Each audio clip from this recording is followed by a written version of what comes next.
Queridos irmãos, graça e paz, eu os convido a abrirem suas Bíblias a carta que Paulo escreveu a Tito,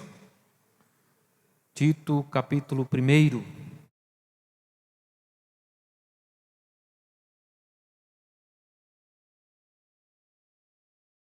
Esses dias nós temos escutado bastante acerca daquilo que Paulo escreveu a Tito, não é? Domingo passado, nós tivemos o privilégio de ouvir a palavra de Deus através do presbítero Fábio, e ele trouxe uma reflexão no capítulo 3 dessa carta, e hoje nós vamos estudar a partir do versículo 5 do capítulo 1 até o versículo de número 9. É a segunda sessão da carta de Paulo a Tito. Diz assim a Escritura Sagrada: Por esta causa te deixei em Creta, para que puseste em ordem as coisas restantes, bem como em cada cidade constituísses presbíteros, conforme te prescrevi. Alguém que seja irrepreensível, marido de uma só mulher, que tenham filhos crentes, que não são acusados de dissolação, nem são insubordinados, porque é indispensável que o bispo seja irrepreensível, como dispenseiro de Deus, não arrogante, não irascível, não dado ao vinho, nem violento, nem cobiçoso de torpe ganância.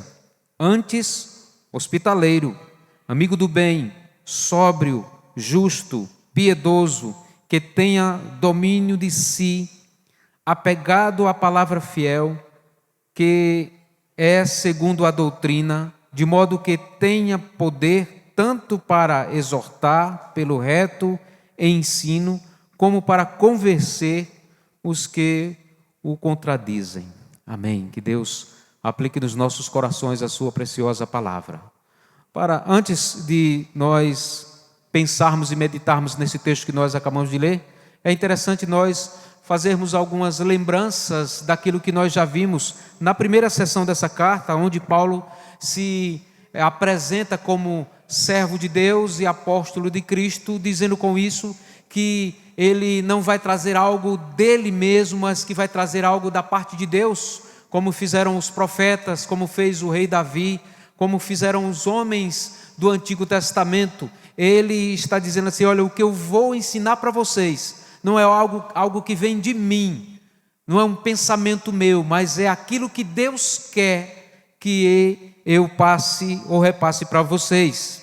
Paulo, ele se apresenta assim, e ele diz qual o objetivo da sua carta: é promover a fé naqueles irmãos que podem ter a certeza de que a Escritura, não só essa carta, mas toda a Escritura foi escrita para um povo que foi, digamos assim, separado por Deus, ou até melhor dizendo, eleito por Deus antes da fundação do mundo, pois o texto diz assim: Paulo, servo de Deus e apóstolo de Jesus Cristo, para promover a fé daqueles que são eleitos de Deus. Ou seja, a Escritura Sagrada foi escrita tão somente para o povo de Deus, e aqueles que porventura leem a Escritura Sagrada e têm os seus olhos abertos, faz parte do povo de Deus.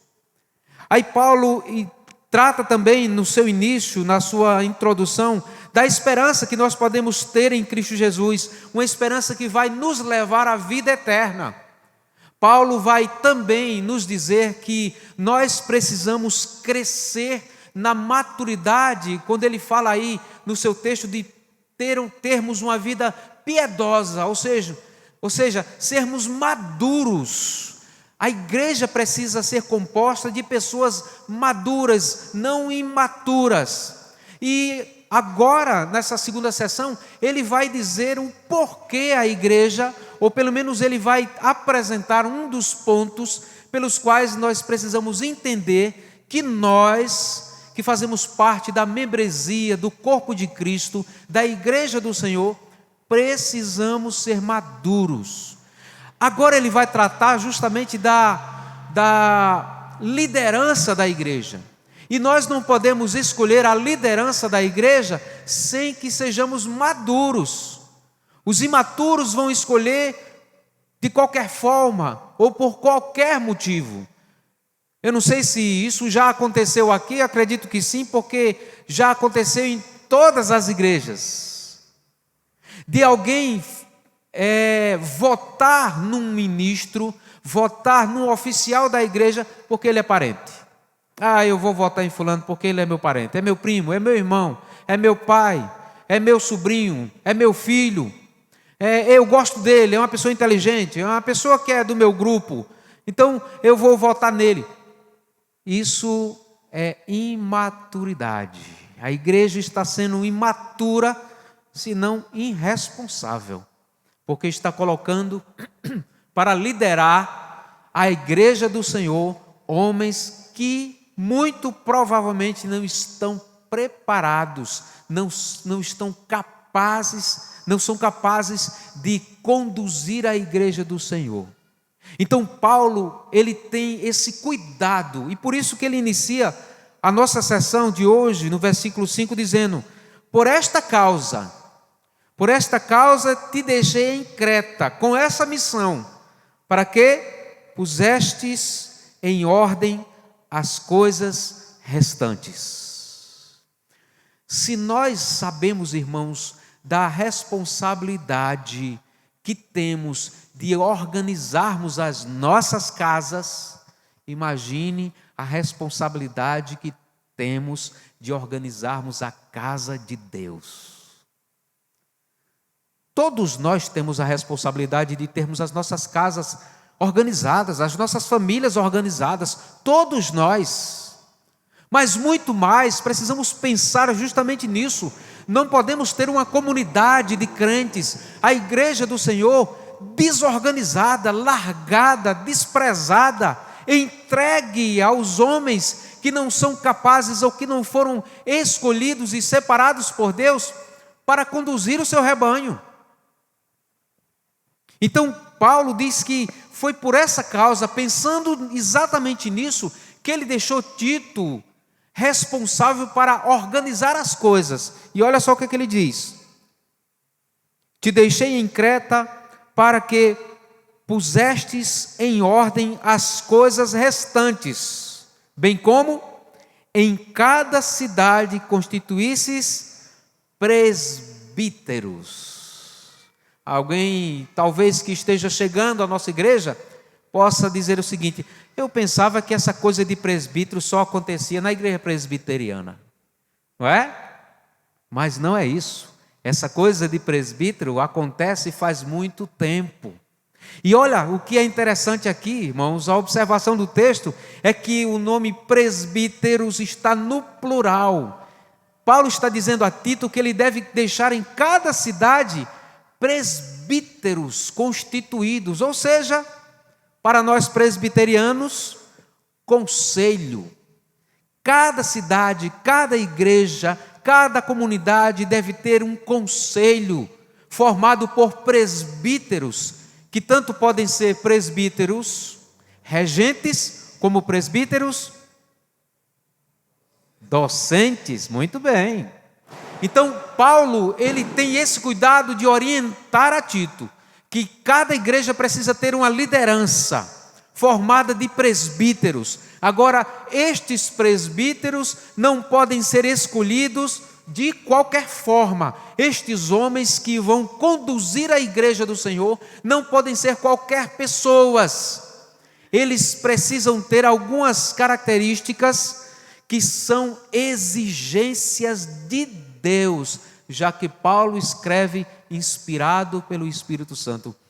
E parece-nos que Paulo já tinha conversado sobre isso com Tito, porque se não, vejamos o que é que ele diz, quais são as suas palavras: bem como em cada cidade constituísses presbíteros conforme te prescrevi. Parece que Paulo estava dizendo assim: Tito, você lembra daquele dia que conversamos sobre isso? parece que pegou o zap lá e começou a ter uma conversa com Tito. Lembra, Tito, como eu falei quando a gente conversou sobre essas questões, que você deveria ter cuidado de colocar, quando fosse colocar a liderança em cada igreja, não colocasse qualquer um, não fosse escolhendo assim, à medida que a igreja fosse precisando, vem tu e vem tu, mas que você tivesse esse cuidado de escolher bem. E irmãos, brevemente, e espero que muito brevemente, estaremos aqui escolhendo os nossos representantes. O colegiado dessa igreja, os homens que vão conduzir essa igreja de acordo com a vontade de Deus. E nós precisamos, para fazermos isso, sermos maduros. Não podemos escolher aqueles que vão nos representar, tanto pastor como presbíteros, de qualquer maneira. Não pode ser qualquer um. E olha que o peso é muito grande. Eu costumo dizer a Francinarlo, o meu domingo é pesado. É pesado. Parece que tem uma tonelada nas minhas costas. Aí de repente a mulher aniversaria justamente no dia do domingo, que é uma bênção, né? Ela é invejosa, só porque eu aniversariei no domingo, ela também vai e aniversaria no domingo também. Deus te abençoe, minha filha. Então ele diz assim, como te escrevi, como prescrevi a você. Aí o versículo 6, ele vai repetir aquilo que ele disse para Tito, como devem ser esses homens. E olha só, alguém que seja irrepreensível. Eita Jesus, que palavra é essa? Irrepreensível, talvez o soe como alguém que seja impecável, perfeito. Pessoas perfeitas devem conduzir a igreja. E aí eu pergunto, tem como a gente achar alguém assim? Não, né? Eu mesmo não sou. Muito pelo contrário, eu tenho muitos defeitos. Paulo não está dizendo que Tito deve eleger ou deve apresentar para que a igreja eleja homens perfeitos, porque ele não vai os encontrar. Paulo aqui não está falando de perfeição, mas de caráter. Homens de bom caráter. Homens que sejam conhecidos pelo seu caráter. Homens que, com todas as suas forças, busquem se parecer cada vez mais com o seu líder exemplo, com Jesus Cristo. Homens que continuem na caminhada cristã, mas que busquem cada vez mais se parecer com Cristo. Irrepreensíveis aqui diz respeito a homens que têm um bom caráter. Não pode ser qualquer um, mas homens que busquem com todas as suas forças ter bom caráter, serem conhecidos por terem bom caráter. E olha só o que é que ele diz: alguém que seja irrepreensível. Primeiro ponto, marido de uma só mulher. Como eu disse, irmãos, aqui a questão é ter caráter. Não está falando de poligamia, de monogamia, está falando de caráter, de uma boa conduta, de não ser um homem que seja um paquerador, um namorador, um infiel à sua esposa, mas que seja um homem fiel à sua esposa, que seja conhecido por sua boa conduta, que a sociedade não possa apontar o dedo para ele e diga: este homem é desonesto, todo domingo está pregando na igreja, mas olha como ele age, dá em cima de uma, dá em cima de outra, paquera com uma, paquera com outra, é um homem que não tem uma boa conduta. Paulo diz a Tito: procure um homem que respeite a sua esposa, que seja fiel à sua esposa, que tenha um bom caráter, que tenha uma boa conduta. Mas não só isso. A exigência vai muito mais além. E agora ele vai falar dos filhos. Ele diz que tenha filhos crentes. Que tenha filhos crentes. Irmãos, é muito provável que tenhamos filhos crentes, mas que eles não sejam regenerados. Porque não está no poder do pastor, nem do presbítero, nem de qualquer um membro da igreja converter os seus filhos. Se pudéssemos fazer isso, que maravilha seria! Poder converter os nossos filhos ao Senhor. Então o que é que Paulo quer dizer com isso? Ele quer dizer que a conduta na sociedade dos seus filhos é responsabilidade dos pais.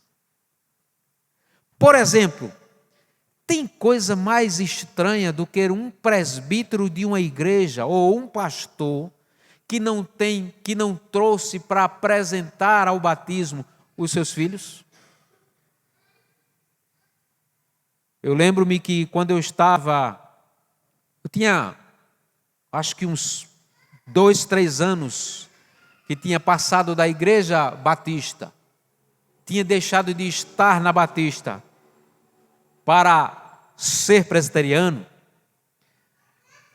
num lazer com um pastor amigo meu. A gente estava numa piscina lá e tudo, e eu disse assim: seus filhos se batizaram com quantos anos? Ele disse: não, eles ainda não são batizados. 2 adolescentes. Eu disse: como assim? O batista que sou eu, e você ainda não batizou seus filhos? Ah, pois eu vou batizar eles agora na piscina, viu? Aí brinquei e mergulhei os meninos na piscina. Pronto, agora vocês já estão batizados, está tudo certo com vocês. Mas pensem, irmãos, um pastor, presidente do presbitério, que já tinha sido presidente de sínodo, mas que tinha os seus filhos adolescentes sem serem batizados.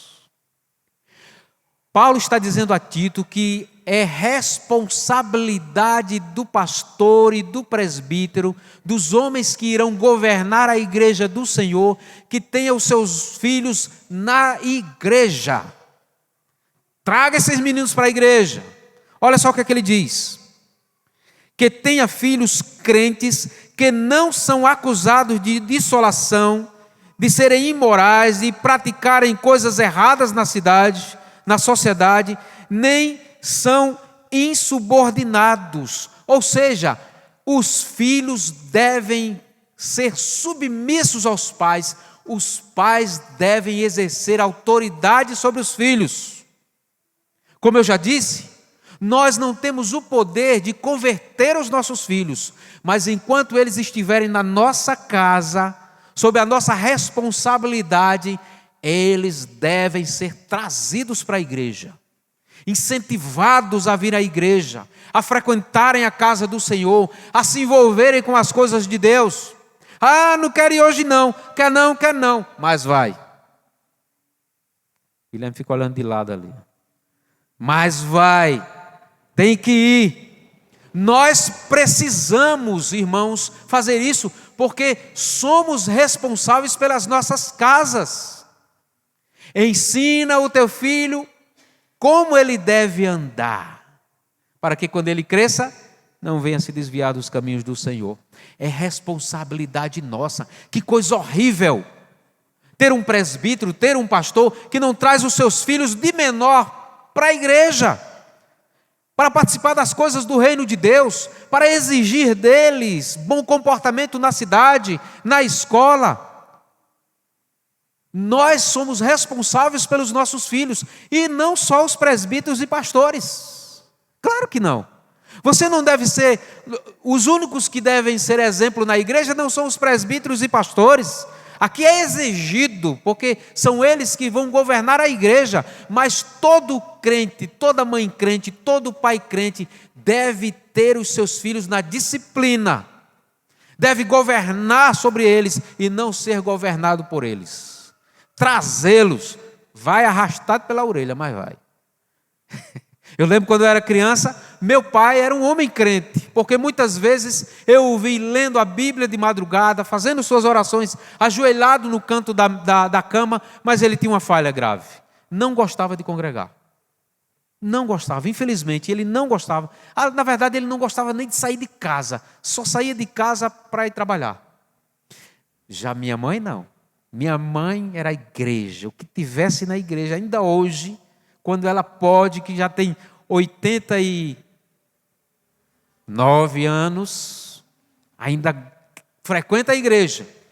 Aí meu pai, quando começava a tocar aquela música lá da abertura dos Trapalhões, a gente ficava animado. Meu pai dizia, vá para a igreja com sua mãe. Todos. Oh, Jesus Cristo. Eu queria era assistir os Trapalhões.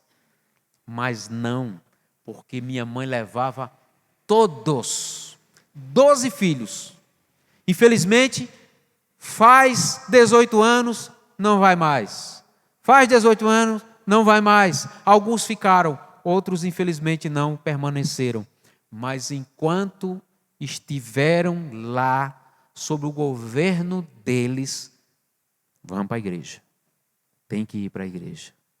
Por isso que o texto diz que tenha os seus filhos como crentes, que não são acusados de dissolação, nem são insubordinados.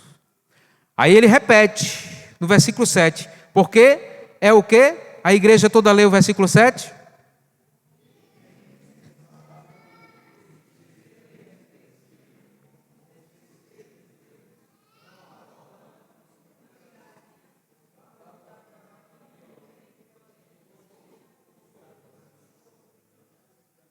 Olha só que coisa, irmãos. É indispensável. Ele pode até não pregar bem.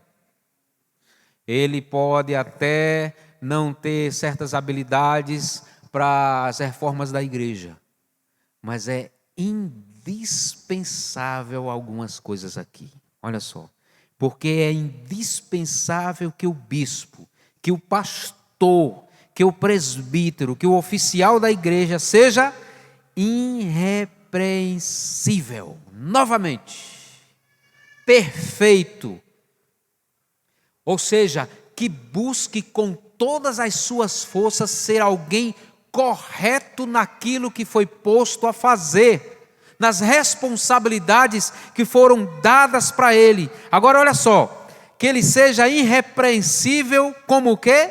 Como dispenseiro de Deus, como alguém que é um gerente de Deus, como alguém que administra as coisas de Deus, como alguém que conduz as coisas de Deus. Não pode fazer de todo jeito, não pode fazer de qualquer jeito. A igreja precisa ser alvo do amor dos ministros. A igreja precisa ser alvo do cuidado dos presbíteros. Todo o patrimônio da igreja, e não só o patrimônio, logicamente, mas principalmente as ovelhas de Cristo, que seja um bom dispenseiro de Deus, alguém que ame trabalhar para o Senhor, alguém que sinta prazer nas coisas do Senhor, alguém que ame administrar a casa de Deus, alguém que ame governar a igreja do Senhor. Igreja essa que foi comprada pelo sangue precioso de Cristo Jesus. É por isso que nós precisamos ser exigentes. Não. Fulano? Dá para ser não. Não tem vocação. Beltrano, talvez. Vamos orar mais, porque eu acredito que esse homem é um homem de Deus. Esse homem participa de tudo na igreja. Esse homem tem responsabilidades na igreja. Esse homem tem cuidados especiais com as coisas de Deus. Esse homem tem amor pela causa do Evangelho. Esse homem está completamente envolvido com as coisas de Deus. Esse homem, sim, deve ser aquele que vai nos representar, que vai representar a igreja do Senhor. Ele deve ser irrepreensível naquilo que Deus colocou nas suas mãos para ser um mordomo de Deus, um gerente da igreja do Senhor. Como dispenseiro de Deus, de que forma? Não arrogante. Olha só, imagina aí a cena.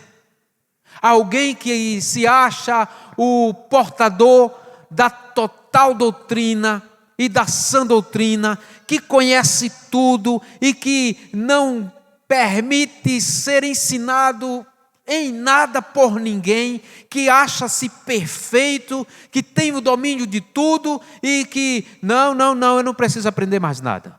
Eu não admito que ninguém venha me ensinar mais.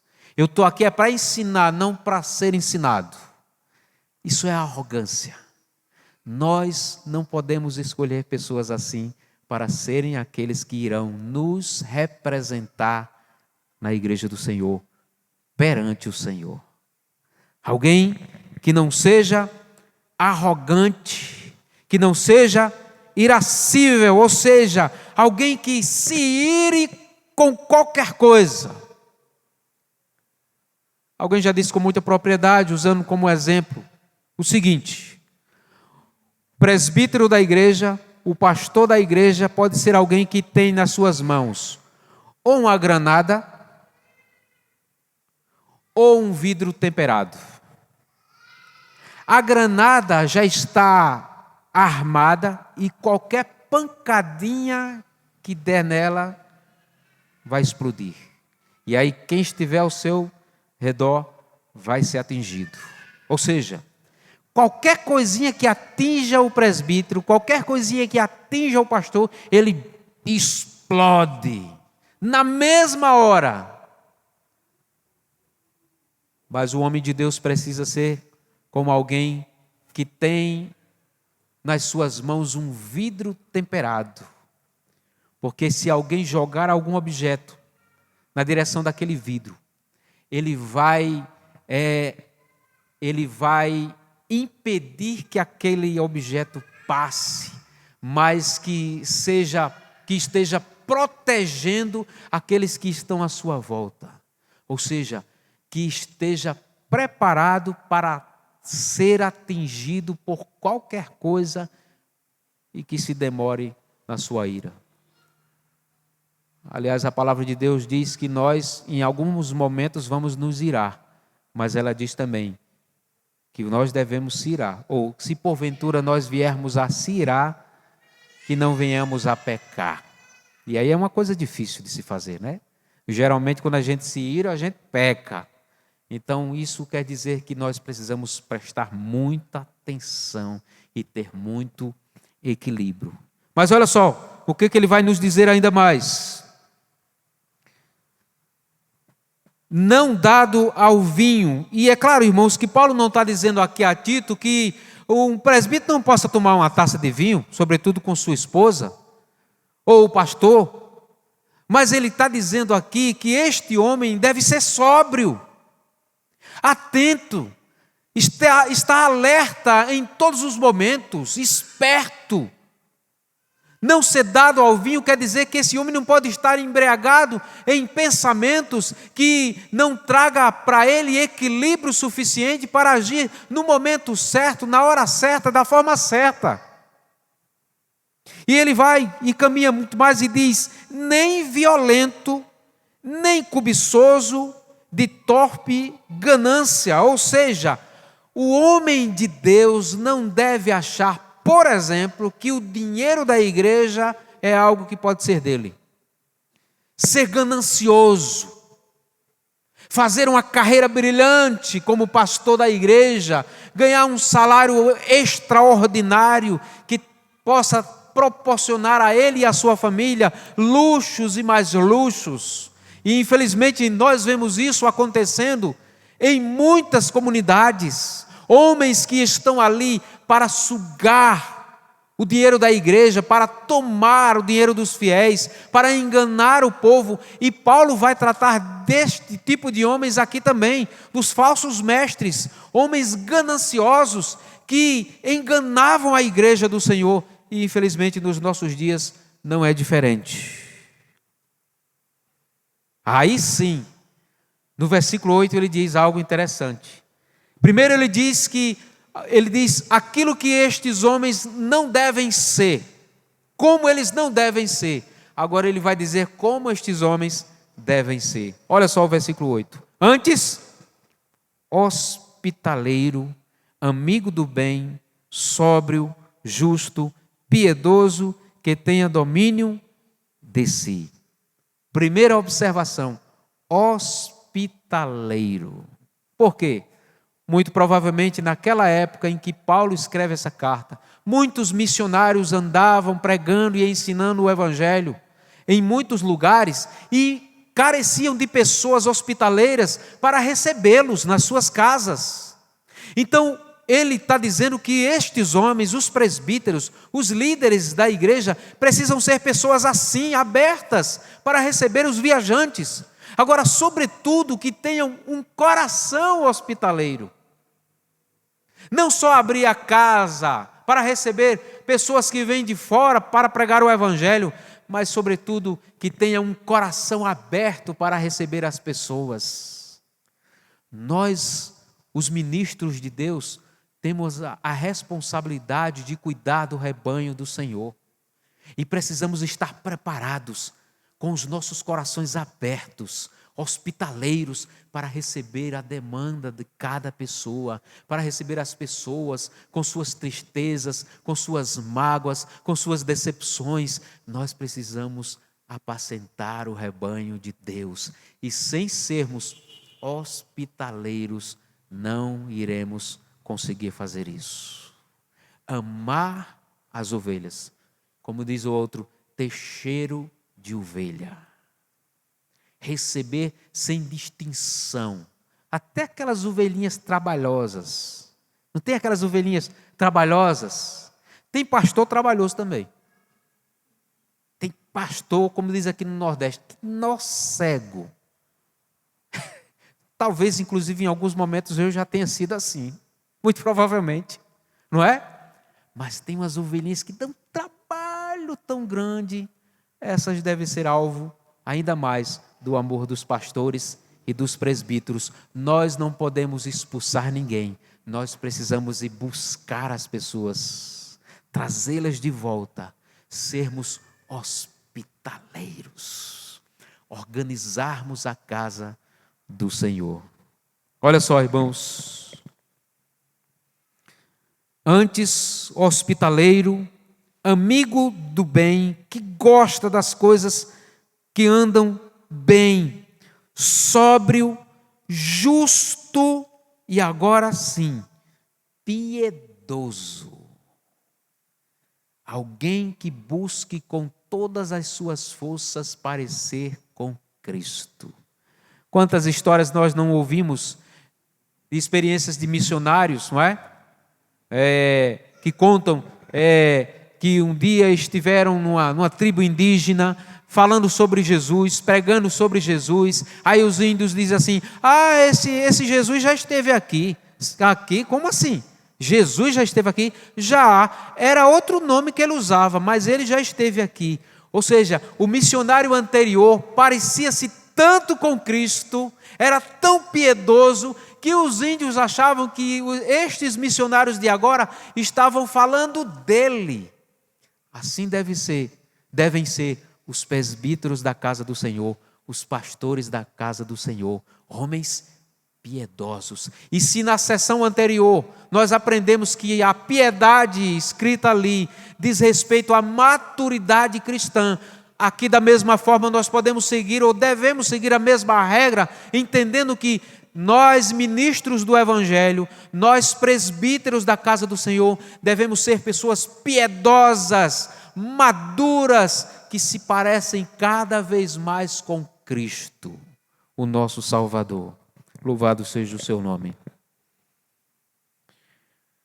No versículo 9 ele encerra dizendo assim, ou trazendo-nos o ponto mais, julgo eu, mais importante dessa sessão. Apegado à palavra fiel, que é segundo a doutrina. Não tem como, irmãos, termos presbíteros e pastores que não tenham apego à palavra de Deus. Eu acredito que como pastor, ainda deixo muito a desejar. Eu deveria ser muito mais apegado à Escritura Sagrada, ter muito mais amor à Escritura Sagrada, apegado à doutrina, amar a doutrina, gostar da doutrina, dominar a doutrina, se aprofundar na doutrina, aprender e aprender e aprender e aprender, ser apegado à palavra fiel, à doutrina do livro santo da Bíblia Sagrada. Ele diz, apegado à palavra fiel, que é segundo a doutrina. Para que isso? Por que o ministro, por que o pastor, por que o presbítero deve ser apegado à palavra fiel segundo a doutrina? Para que isso? Paulo vai nos dar 2 motivos aqui. Olha só. De modo que tenha poder, tanto primeiramente para exortar, para fortalecer, para guiar, para conduzir o povo, para trazer exortações ao povo. Não tem como, irmãos, sermos bons presbíteros da igreja do Senhor, tanto regentes como docentes, se nós não tivermos um domínio doutrinário, se não tivermos um mínimo conhecimento doutrinário para conduzir o rebanho do Senhor de acordo com aquilo que está escrito na Escritura. Não faz sentido eu dizer assim, olha, de acordo com a minha opinião, você deve agir dessa forma. Não, a ovelha pode dizer com toda a autoridade possível, não, eu não quero saber da sua opinião não, pastor. Presbítero, eu não estou me referindo à sua opinião não, eu quero saber o que a Bíblia diz, como eu devo agir, como eu devo conduzir a minha vida. Por isso que Paulo diz aí a Tito, alguém que seja apegado à palavra fiel, segundo a doutrina, de modo que tenha poder, autoridade, capacidade para exortar pelo reto ensino, como para também convencer os que o contradizem. Tanto ele deve ter preparo doutrinário, preparo bíblico para exortar o rebanho do Senhor, conduzir o rebanho do Senhor, orientar o rebanho do Senhor, como também ele deve ser bom de doutrina para impedir que falsos ensinos adentrem na igreja do Senhor. Heresias aqui não. Isso é heresia. Segundo a Escritura Sagrada, isso aí está errado. Você não pode ensinar isso aqui. Eu não vou admitir que isso entre aqui. O conselho da igreja, os presbíteros da igreja, os pastores da igreja precisam ser homens conhecedores da Escritura Sagrada, para que os falsos mestres não encontrem oportunidade para ensinarem coisas heréticas na casa do Senhor. Irmãos, essa é a exigência de Deus. A sua igreja, que deve ser madura na escolha daqueles que irão representá-la diante do Senhor. Que Deus tenha misericórdia das nossas vidas, que Ele nos abençoe, nos guie, nos conduza, que Ele oriente a sua igreja para que faça escolhas corretas, certas, de acordo com aquilo que a Escritura Sagrada nos manda fazer. Que Ele, pois, nos abençoe.